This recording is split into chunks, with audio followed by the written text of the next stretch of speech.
Маданият тармагынын бир бөлүгү болгон китепкана билимдин, маданияттын, маалыматтын казнасы, элибиздин руханий байлыгын топтоштурган баа жеткис байлык.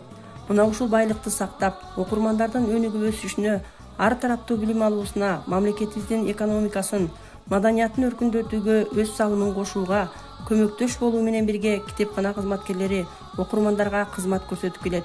Маданиятты сактайбыз десек, аны жаратууну, жаңылоону улантышыбыз керек.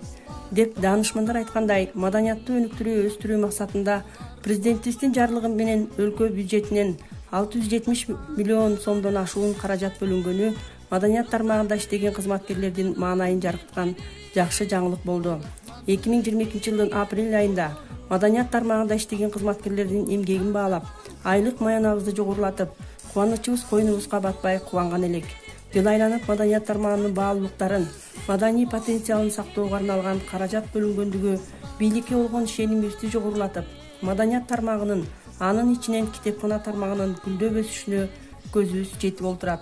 Адам баласынын жүрөгүнүн жылуулугун сактап, мезгилдин, муундардын байланышын камсыз кылууда президенттин бизге болгон камкордугун актап, ар дайым мезгилден артта калбай, окурмандардын китепке болгон кызыгуусун арттырып, жан дүйнөсүн арулантып кызмат кыла бермекчибиз.